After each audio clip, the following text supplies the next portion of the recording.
रामू काका ने मंजुलता के कमरे के बाहर दरवाजे पर खड़े होकर आवाज लगाई। बहुरिया, आपके बाबूजी आए हैं, मिलना चाहते हैं, उन्हें बुला लो अंदर।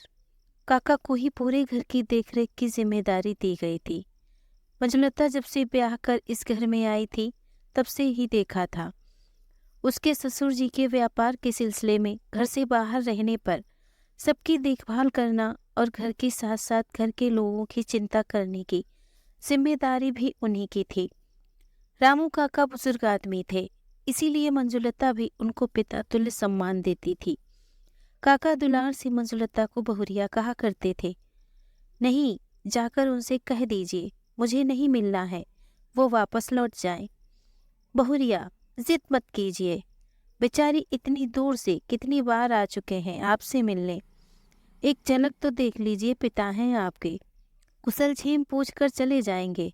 काका, मैं जो कह रही हूँ वह जाकर उनसे कह दीजिए।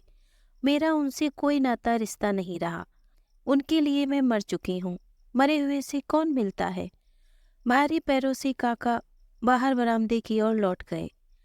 आज तक वह समझ नहीं पाए थे कि बहुरिया अपने पिता से क्यों नहीं मिलना चाहती है।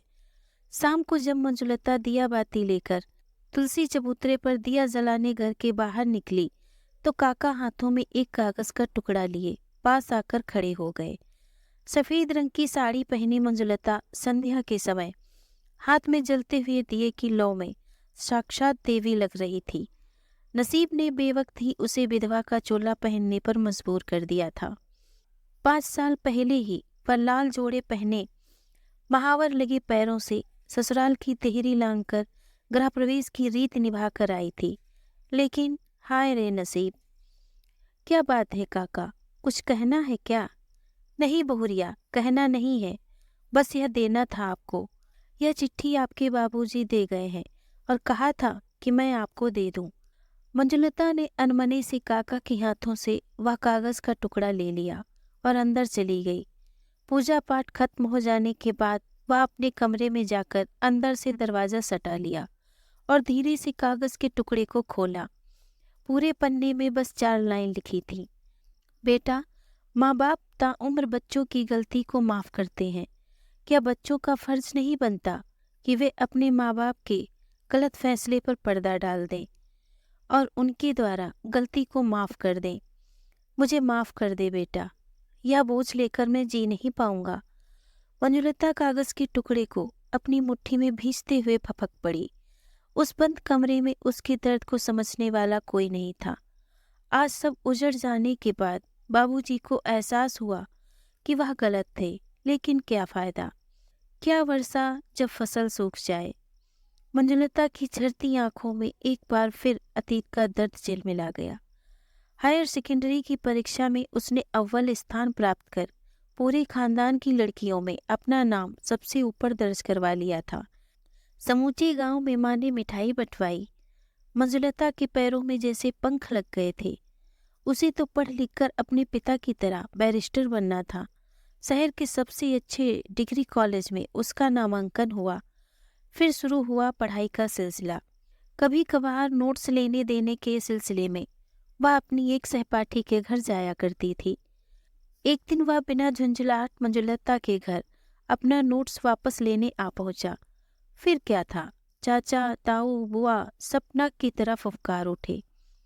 मंजुलता के साथ उस लड़के को देख उनको के खड़े नाक कट गए। माँ को बैठक में बुलाया गया और एक फरमान जारी हुआ। यह पढ़ाई छोड़ने का फरमान था। माँ ने लाख मिन्नतें की।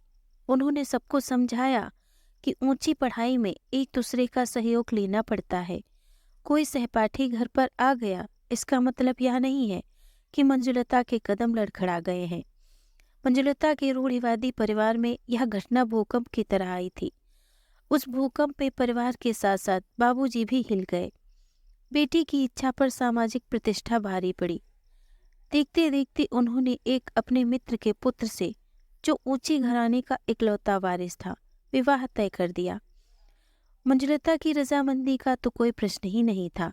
विवाह के दिन तय कर दिए गए। बेचारी अभी उड़ना भी नहीं सीख पाई थी कि घर वालों ने उसके पंख काट दिए। सारे सपनों को वहीं छोड़ रोती बिलखती वह बाबुल की देहरी से विदा हो गई। मंजुलता का ससुराल नाम का था, जो जेल से कम नहीं था। ससुर जी बड़े कड़े मिजाज के थे। बात बात में बंदूक निकालकर खड़ी हो जाना उनकी शान था। पति के बारे में कुछ ना ही कहा जाए तो ज्यादा बेहतर है, क्योंकि इकलौते औलाद होने की वजह से वह जिद्दी के साथ ही साथ सारे अवगुणों के धनी थे। गौनी के लिए मायके आई मंजुलता ने माँ को सबका परिचय बताया। माँ ने किताबों से भरी संदूकची साथ में दे दी और कहा, बेटा, यह किताबें ही तुम्हारी सखी हैं, इन्हीं से दोस्ती कर लेना ताकि अकेलापन नहीं खलेगा। तुम अपनी पढ़ाई पूरी कर लेना। मंजुलता बहुत खुश थी कि अब उसे कोई मतलब नहीं कि ससुराल की चारदीवारी कितनी ऊंची है और पति को उसकी कोई कदर नहीं है। वह अपना ध्यान पढ़ने में लगाएगी। उसने पढ़ना शुरू कर दिया, लेकिन पता नहीं कौन सी कलम से मंजुलता का नसीब लिखा गया था। नसीब में धुत पति ने एक दिन गुस्से में आकर उसकी सारी किताबें और सर्टिफिकेट में माचिस लगा दी। मंजुलता रोती बिलखती बचे हुए किताबों को समेटकर एक संदूक में बंद कर दिया।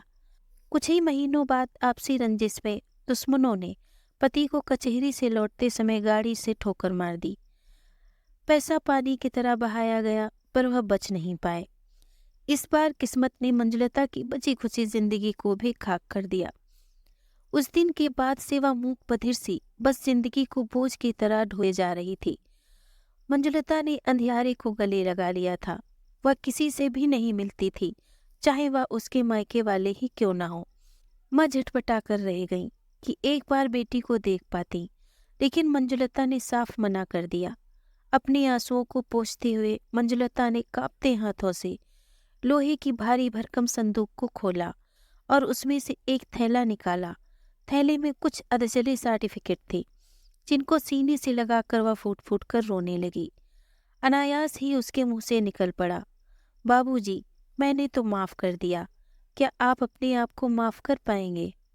दोस्तों, अगर हमारी कहानी आपको पसंद आई हो तो प्लीज़ मेरे चैनल को लाइक और शेयर करें। अगर आप हमारे चैनल पर नए हैं तो प्लीज़ हमारे चैनल को सब्सक्राइब करें। धन्यवाद।